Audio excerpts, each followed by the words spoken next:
Good morning. I want to introduce Melissa and Kimberly. I'm going to let them introduce themselves. Kimberly, tell us about who you are and what you do.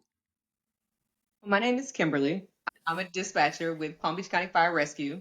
I've been there going on 10 years this summer, and I've been working as a dispatcher for probably like 13 years. You've been working 13 years in this. You look like you're about like 15 years old, you know? I God don't bless you. understand. Would you start when you God were bless five? you. Melissa, tell us about your background and experience. Sure. Good morning, and thank you for having us. So, I started with police at Lantana Police Department. I was there for about 3 years, and then I made the jump over to fire rescue. And I am a dispatcher and a CTO, certified training officer with Palm Beach County Fire Rescue. Been there for about 5 years now.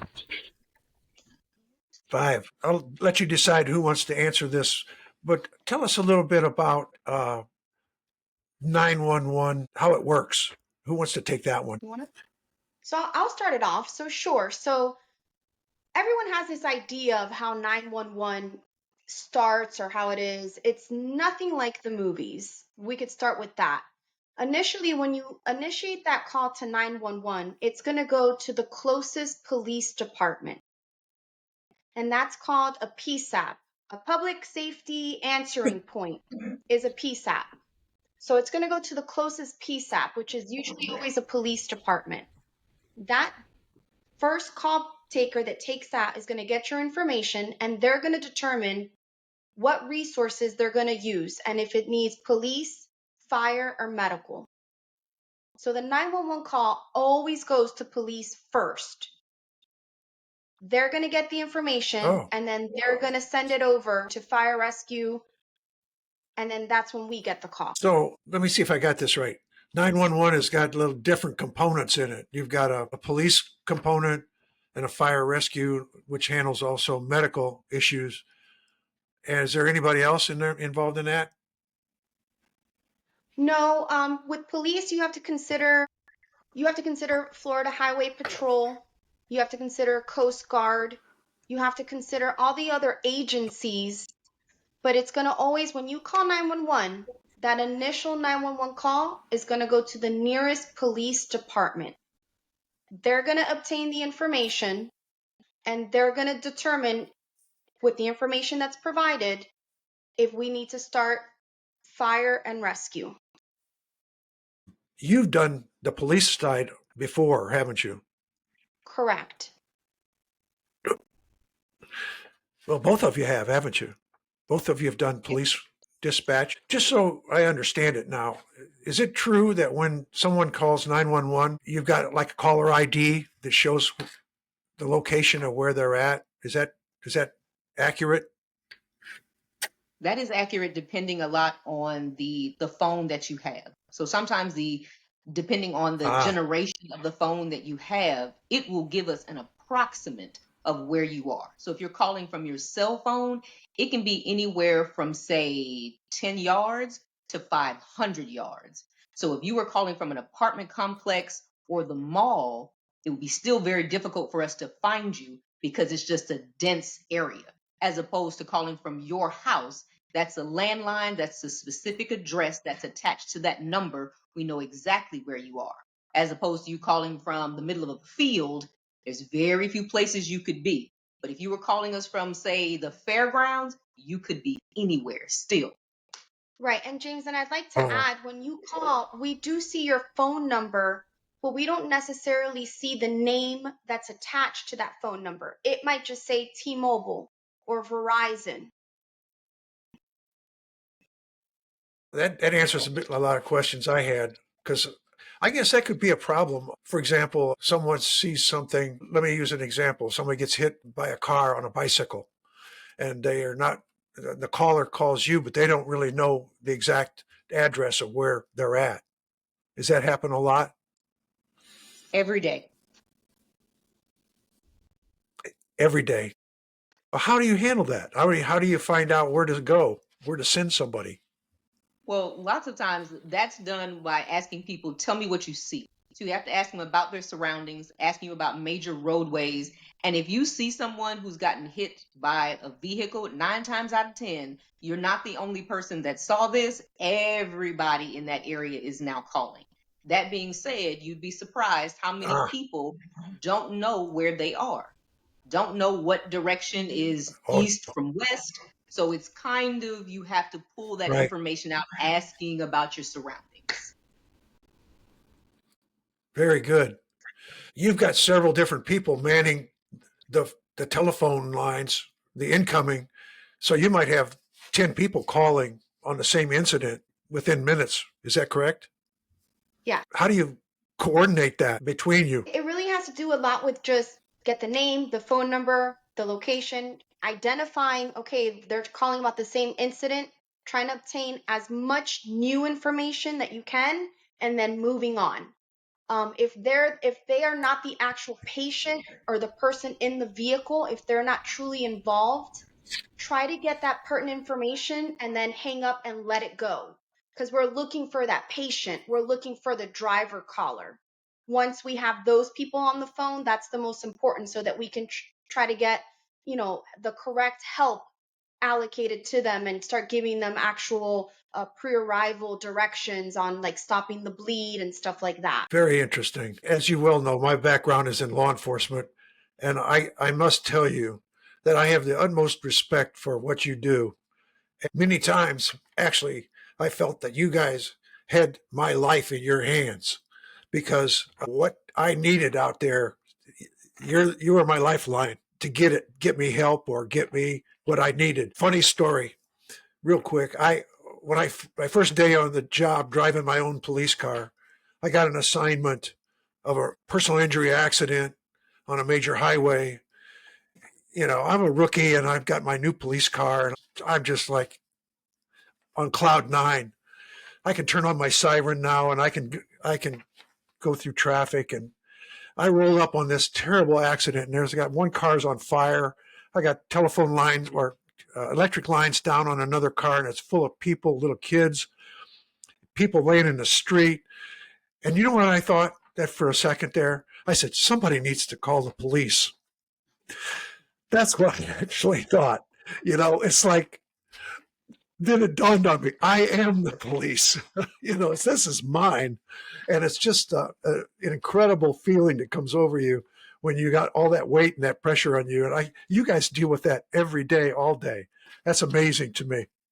I can't even imagine the highs and lows and emotional thoughts that you have. I just want to share that little thought with you. So we know now what happens when you call. You probably do a triage and you figure out where this needs to go and who needs to handle it. How do you figure out what equipment to send? Do you decide at all? So luckily for us, all that's in our SOPs and our policies and protocols. Each call type has a specific amount of apparatuses that need to respond, what resources need to go for certain calls, stuff like that. Pretty much our main job is to keep the caller calm and to start the help and to if we need to do a tourniquet, if we have to deliver a baby, if we have to start CPR, getting hands on chest within those 2 minutes. Those are our main priorities. As far as getting, police is always the first to go. Those are the true first responders. So thank you for everything you've always done. And then, we send the paramedics, they come out. And I think that's a big difference that a lot of people don't understand. Police have zones or beats, and they're out there patrolling. Rescues are not driving around patrolling. They don't drive around waiting to get a call. They're at the station. So until that call comes in, it takes them a while to get their boots on, get dressed, jump in the truck, and start heading that way. And that's why police is always the first on the scene, because they're already out. They're already in their vehicle. Some departments, I was going to ask you, it's been a while since I retired, but it was our protocol to police responded to all calls for fire. As you say, they're usually the first ones there because they can assess what's needed. For example, an active fire as opposed to just maybe smoke or something like that. You got Correct. a working fire coming out of the structure, you're going to respond to that with a little bit more heavy equipment than you are just maybe some smoke or something like that. So I don't know. Do departments still do that? Do they still send police and fire to those kind of calls? So police usually always goes, we want them for crowd control, we want them for traffic control. So they do respond to a lot of our calls. The only time they don't respond is if it's a true medical call and it's something, I don't want to say simple, but something that is a simple emergency. Like if somebody has stomach pain, we're not going to send police. We'll just send the paramedics. Or if you have a splinter in your Yeah. finger, we're not going to send the police. You'll just get the paramedic. But if someone's in cardiac arrest, police is going to get there first because they're going to get there and they're going to make sure Or CPR is being choking. done correctly. Yeah. Very interesting. So Kimberly's being very quiet. I'm going to have to ask you some questions. Can you tell me about a ridiculous call that you may have handled that kind of jumps out at you without mentioning any So, names, of course? oh no, oh no. But it's funny you should mention the ridiculous call. Melissa and I were talking about this and how something ridiculous to us is still an emergency for somebody else, right? So working down in Boca, and they are a primary PSAP because that jurisdiction, they have police, fire, and medical for the city of Boca Raton. A lady calls up, and which I'm sure everybody maybe knows this, but they don't really know this about us. Dispatchers, just like police and fire, we work nights, weekends, holidays, our birthday, hurricanes, every day of the week, 365 days a year. So this is Thanksgiving morning at about 8 o'clock. A lady calls 911. I answer, "What's the nature of your emergency?" She says, "I need to know how to cook a turkey." What did you say? I need to know how to cook a turkey. Ma'am, this is 911. This is for emergencies. She said, "I have 7 people coming to my house at 4 p.m. It is an emergency." Yes, it is. Yes, it is. Because the people coming to your house, they want to eat. And unfortunately, they will have nothing. You need to tell those people, eat before you leave the house. Because everybody knows that bird is not going to be done by 4 p.m. They're going to be hungry. Do you have some accoutrements? Do you have some appetizers for your friends? So we now at this point, I put the phone on hold because I'm internally dying. Everybody in the room can hear me because I'm repeating this out loud so they know how ridiculous this is. We're in the room laughing our faces off. I had to get back on the phone with a straight face and tell this lady, "Ma'am, unfortunately, there is nothing that the police or fire can do for you in this instance. You need to take what goods you have in Oh your my goodness. refrigerator and try to make a plate out of that." So of course she called me everything but a child of God and hung up on me. And that was my Thanksgiving morning. Oh dear. But in that nature, for her, that's her emergency for the day. And the only thing that her mind came to was, "I need help. 911 is it." Melissa, what's your goofiest call? Or, well, not goofiest, but what stands out? I know you get a lot of them, I, but again, I haven't really encountered like funny, because that's another thing. I'm sure police, and I know in the firehouse they joke a lot. And to be a dispatcher, we're kind of a little jaded. Definitely, our humor can be a little darker. I mean, there's certain calls that come in and you're just like, what is this? Like, why are they really calling? Like, this is such a waste of resources, such a waste of taxpayer money. Like really, you're calling 911 for this? I don't really have, James, I don't really have like a funny story, but I have more of like a really, you're calling 911. I mean, we took a call just this week. There was really bad storms, heavy rain and winds down here in Palm Beach County, and a gentleman called 911 because his 10 by 10 tent flew on top of his roof, and he wanted the fire department to come bring it down.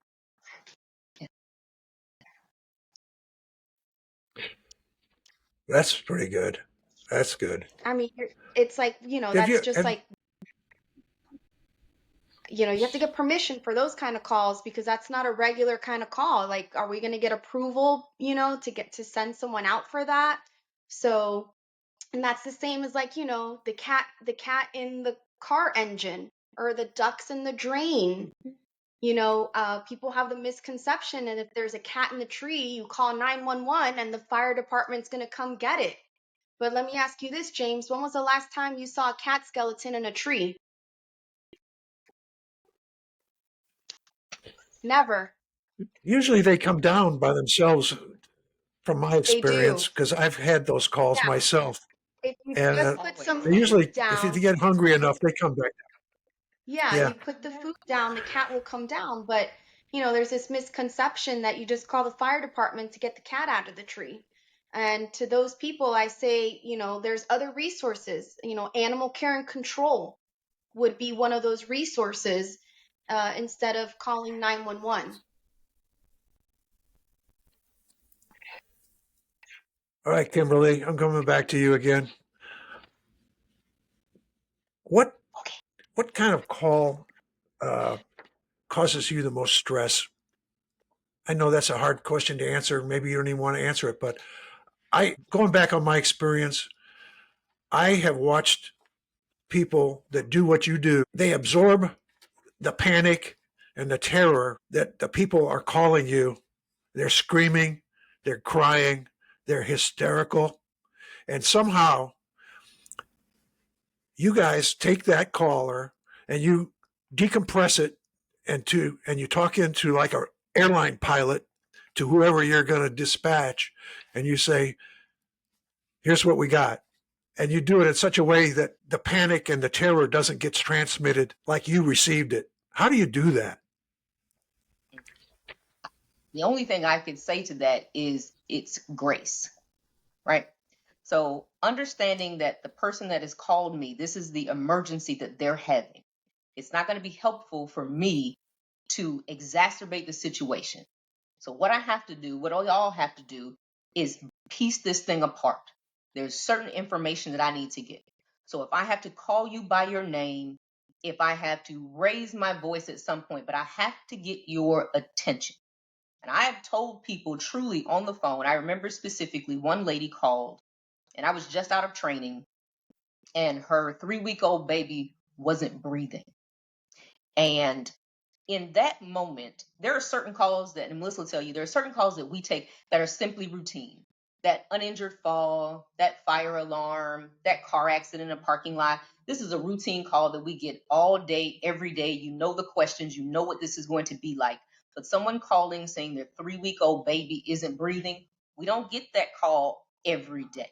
So in that instance, all I'm thinking is I have to be 100%. I need to do everything I have to do to give this woman the information she needs to try to help her baby.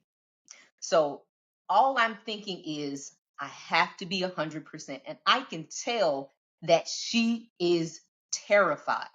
So me also being terrified on the phone with her, I can't give her that emotion. That's not why she called today, right? So, and they have something that's called a refreak event, that someone's calling you freaking out. You're able to calm them down and then they'll freak out again. I told her on the phone, you and I have to work together in order for this to work. You can freak out as soon as helps get there, right? But right now, I need you to just do what I say. Follow these instructions. And for someone who this baby is less than a month old, she was able to follow those instructions. And the best sound I've ever heard in my life was that baby screaming. Okay? So she's able to take a deep breath now. As soon as the baby starts screaming, she starts crying because she realizes the baby's breathing. So now she's breaking down. For us, though, even on the other side of that, I still have some instructions that I need to give you. We still got a few things we got to get to. So I was able to calm her back down, make sure the baby's still not changing color, make sure there's nothing in his mouth. When I can hear that the fire department's at the door, she's ready to fall apart again. And you can do that now because help is here. I hang up the phone Everybody in the room in Boca knows that I'm just out of training. They all heard the call. They're all clapping. And I'm thinking, I need to go outside and take a breath now because that just worked. Like that, everything worked exactly how it was supposed to. And so in those events, and so most dispatchers will tell you, we normally don't get the outcome of every call. We have to do what we have to do. We pass that along and we never know what happened.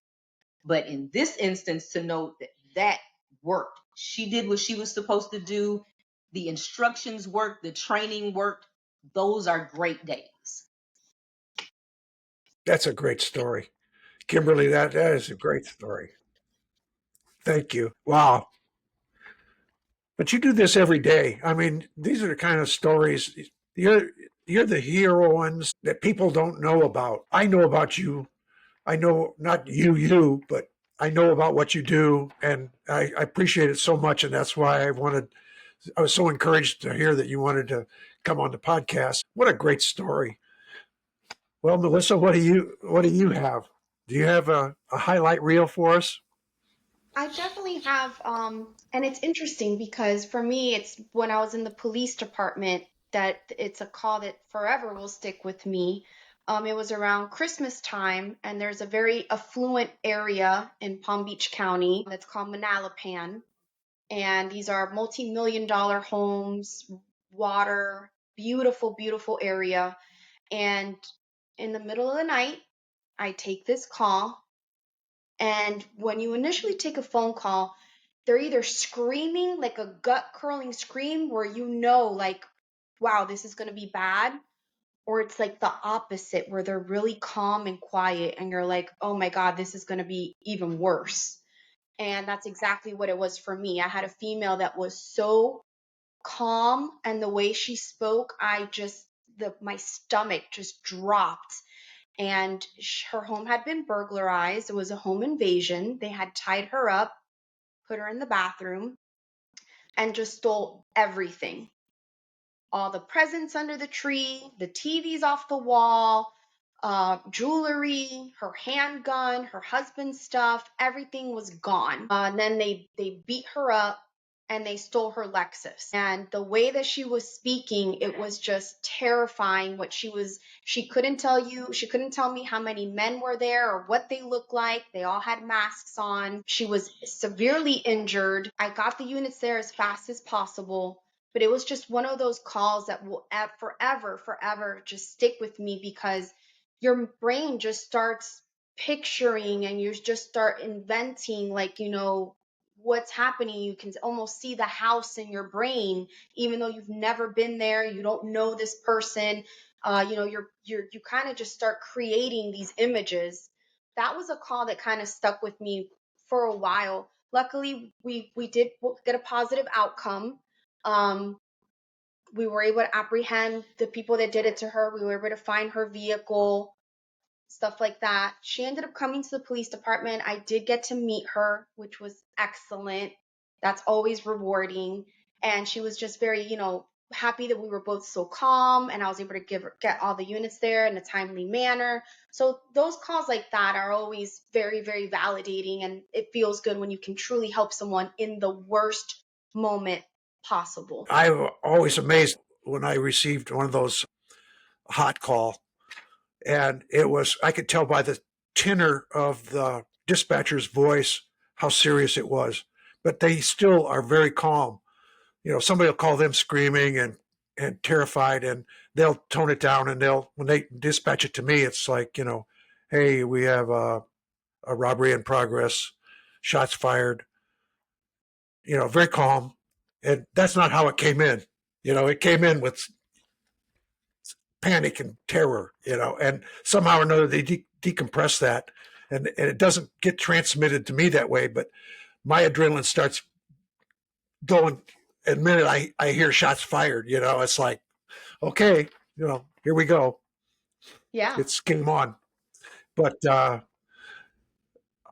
what you do is very difficult. They used to make us go through a period where we had to work dispatch for about a month just to get the feel of what it's like and what dispatchers have to go through. So we understood a little bit about what they did.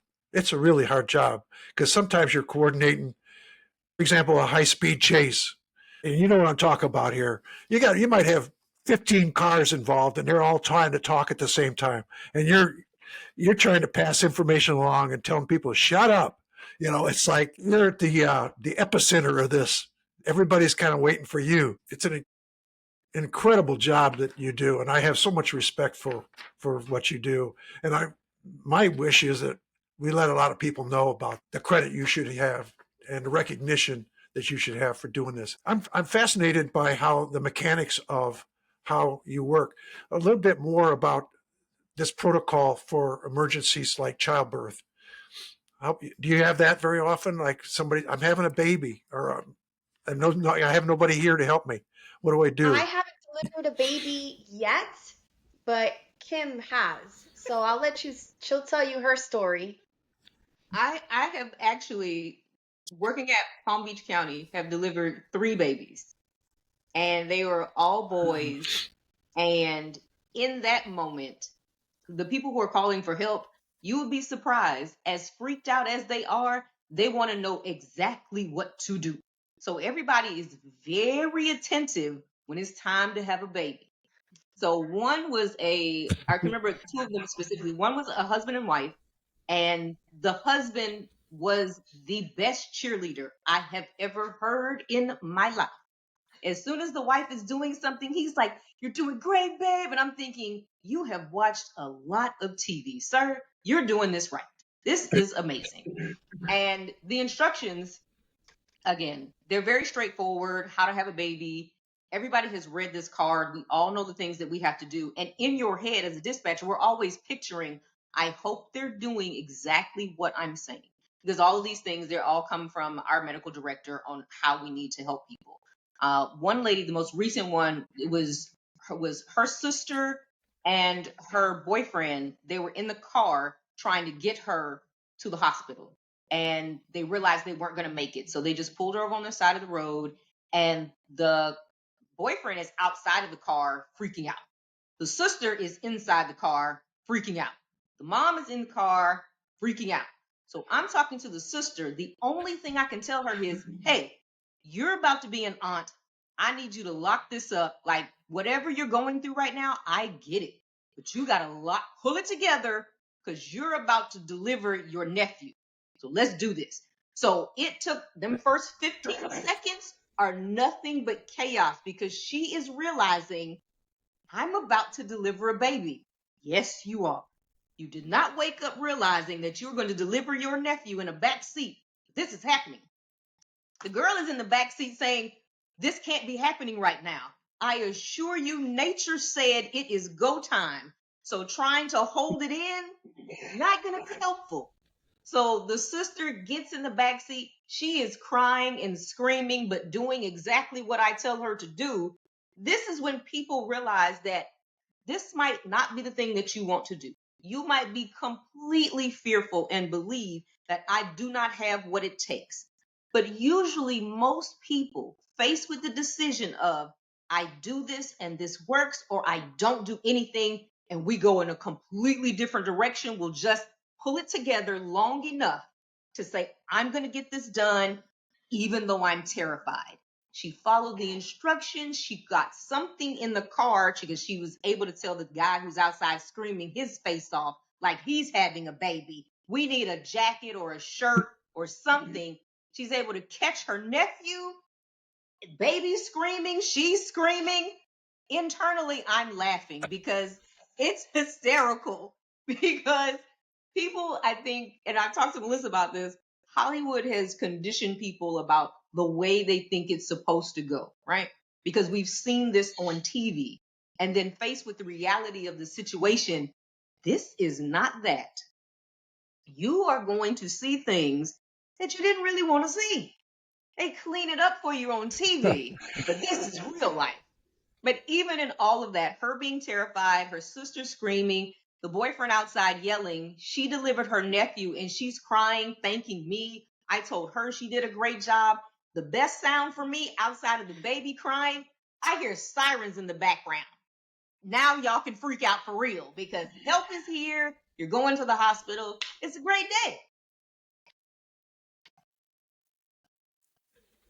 Mm-mm. I have a real quick story to tell you. This happened in our neighborhood about 3 or 4 years ago.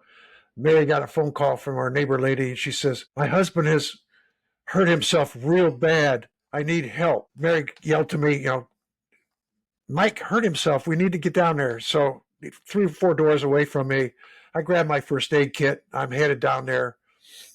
I get there, and this guy had been, without going into too much detail, he had trying to get a cork out of this big glass jug, and he decided that if he put pressure in the jug, it was a 5 gallon glass jug, and he put a needle air compressor in there, and he started pumping air in there to pressurize the thing, thinking the cork could pop out. Well, it didn't. It exploded, and it was like a bomb. It went off, and glass went everywhere. And this guy had cuts all over his body.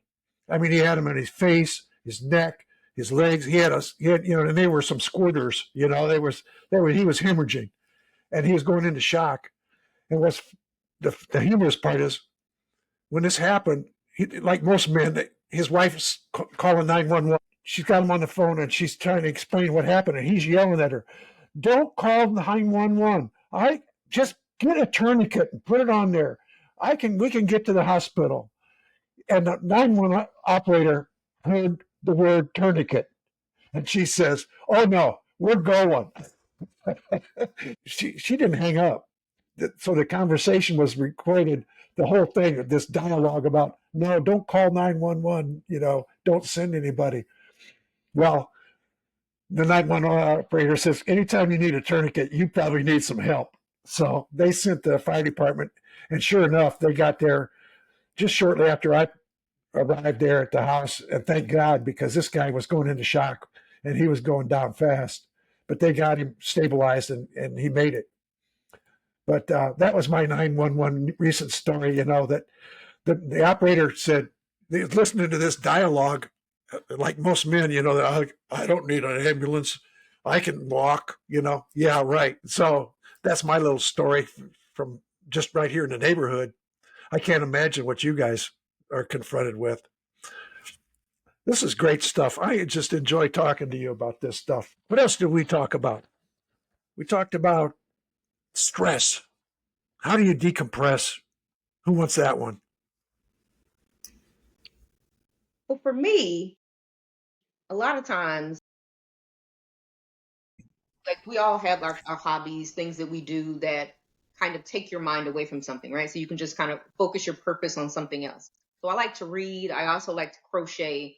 That being said, outside of my own personal bubble, I very much value the friendships that I've made. And Melissa is has become a very good friend of mine.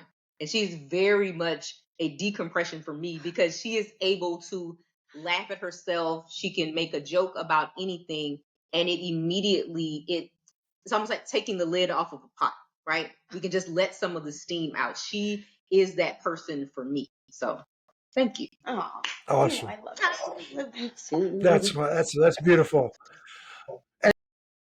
I can only imagine. I know it was for me. It's like when I got home from work after a rough day. You don't want to talk about it to anybody that doesn't understand, because they don't understand. They don't. People look at you like you got three eyes in your head. So I never really talked about it to my family. Some of the stuff I had to deal with, but you do have to unload to somebody, or do something to decompress that, especially all the effects of adrenaline on your body. It's like a drug, and actually you can get high on adrenaline, and if you don't have it, you don't have that rush. Uh, you miss it. After a while, you just like, it's boring. Life gets really boring. But another thing that bothers me, you never know the outcome of most of everything you handle. You don't know if that kid died, or if that heart attack victim recovered or survived. How do you handle that? Do you ever try to track it down, or how do you do that?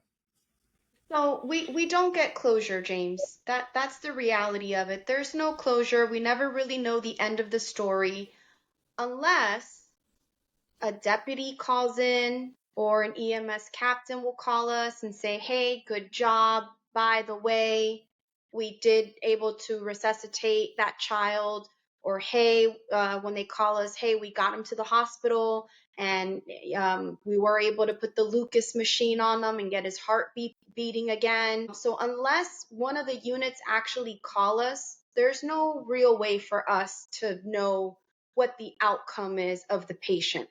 Another way is if the family calls. Sometimes we do get gift baskets and thank you letters, thank you notes. Then, we'll know what happened. But the reality is, James, we're taking call after call after call. We are going from one emergency to another. Sometimes you really don't even get much time to decompress or even think about what just happened. And that's why you do need an outlet. That's why you do need to find a way to let that stress out. Lucky for me, it just so happened I work with someone that's turned into like a family member. Kim and I work on the same shift. If I want to see her take a break, I'll get up and take a break. We walk. I think exercise is a big, important component. You have to be able to stay healthy, make good choices. We love to karaoke and sing. I'm not good at it, but Kim is very good at it. I also like to travel. We go to Disney and we love to go to Rapids together. We do take advantage of the water parks here. I think it's important to also have plans, set vacations, something that you can look forward to. So Kim and I are going to Vegas in July. So this is something that, when we're feeling like really sad or upset, or we just took a bad call, we can kind of just look at each other and be like, Vegas. we're going to Vegas. So I think stuff like that's important. I'm a big advocate for mental health. I think it's important, if you are dealing with something, if you can't let go of a call, it's important to reach out to EAP. It's important to speak to someone. There are resources out there, but it's important. You have to have an outlet. I know after a busy shift, sometimes I just drive in silence. I don't even want the radio on. Sometimes it's like it's so much noise for 12 hours that on the way home, it's just silence. Interesting. Very interesting. Speaking from my own personal experience, all this trauma that you encounter, it never really goes away. It never really, once it's imprinted in your mind, I don't care how many years go by, it's still there. All you need is a little catalyst sometimes to open it up, and your memory pops it back, or you're dreaming and out of nowhere, you're dreaming about something that happened years ago that you had to deal with, and you hear that voice again. You know what I'm talking about. And it's just your mind is a scary recording device because it just stays there, but you don't realize it because you have other things that clutter, your mind, and you're able to move on. I wonder how you dealt with that. Now you told me you exercise and you talk about it. That's really interesting that you've got that you can do that. I've seen some pretty terrible results of people having to bear a lot of these results of these cases, and then it doesn't end well for some people. They can't handle it. Do you have to be screened for when you go into this work? Do they kind of warn you where you're stepping into the danger zone? As far as screening, I wish there was more screening, to tell you the truth, but they just really promote a lot of like EAP. That's the Employee Assistant Program. They do promote a lot of mental health. They do promote a lot of counseling. And, we do have, what's that at HQ, that the lady that we do exercise, and they do like annuals. The physicals and things. Physicals and stuff like that. You can check in, and they really care about us staying healthy and stuff like that. But I got to be honest with you, James, like you said, there's a lot of negative. I mean, people get PTSD, people get suicidal, people get depressed. Yeah. Because it's constant. Yeah. It's constant negative stress. And, people internalize that differently. There was an amazing statistic years and years ago before 911 came into being across the country. One of the highest suicide rates was among telephone operators. That's kind of, now I understand why. You know, I had a radio dispatcher committed suicide because 1 year from the day that he missed a dispatch to the cars in the sector of an escaped prisoner, one of our officers was killed by the escaped prisoner because he didn't dispatch that particular alert. So it was just a call that he made. 1 year to the day from the day that officer was killed, he killed himself. And I know that's Yeah. why he did it, but it wasn't really publicized. But Yeah. it's a heavy burden. And I salute Yes. you, both of you. You're angels. That's what you are. Really. Thank you. We're getting up on that time. I want to save some of this stuff for maybe the next time we can get together. I want to talk about your training. We can talk about a little bit more about some of the calls you handle. I really appreciate what you do. And thank you. Is there anything you'd like to say before we close it out? No, thank you for having us, and thank you for having us and letting people hear this side of it. Nobody, I think everybody, again, just because we watch a lot of TV, people think that when they call 911 that they're talking to a police officer, you're talking to a firefighter or an EMT, and you're not. You're talking to one of us. And the information that we need from you is vital. And I don't think we do a very good job of explaining to the public that that's what we do, that's what we're here for. So thank you for letting us tell people that. Absolutely. Anytime. And I hope you come back. We'll plan something in the near future. And thanks again. I love you guys. Talk to you soon. Thanks, Thank you. James. Wow, that was pretty exciting. I enjoyed talking to the young ladies that represent Palm Beach County Fire and 911 service. Really fascinating. Melissa and Kimberly, two heroines, two angels. How calm and how knowledgeable. How many lives did they save? Incredible. Thanks to Palm Beach County for allowing the young ladies to talk to the public about what they do. I want to just remind our listeners, catch my other previous podcasts. There's a link to all of them on my website, abadgewellworn.com. It's abadgewellworn.com. No spaces. I think you might find it interesting. Also, you'll see on my website, my most recent book is My Hero is a Police Officer and He's My Daddy. Obviously, that's a children's book.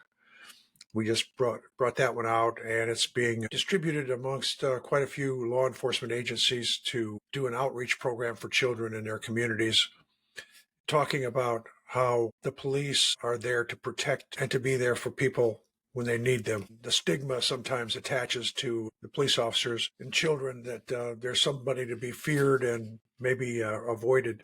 We're trying to change that narrative. The book, My Hero is a Police Officer and He's My Daddy, is on sale at Amazon. You can also pick it up at the Book Patch. It's a little cheaper, or you can even buy it from my website. Another previous book is In Bad Faith. Also, A Badge Well Worn was my first book, pretty much a highlight reel of my career as a law enforcement officer. I highly recommend it for people that are interested in law enforcement stories, true stories. I've been told that they can't set the book down once they get going. Anyway, I enjoyed, again, meeting with you all. I'm going to try to get these ladies back together and talk about a little bit more about their experiences. I hope you enjoyed this. If you got any comments or suggestions, I'd really like to hear from you. There's a link on my website. My email address is jamesmitchellauthor@gmail.com. I'd like to hear from you. Also, if you want to participate in our podcast, please feel free to let me know. We can come up with some arrangements and get you involved in this. I hope you have a good day, and I'll see you next time. Thank you.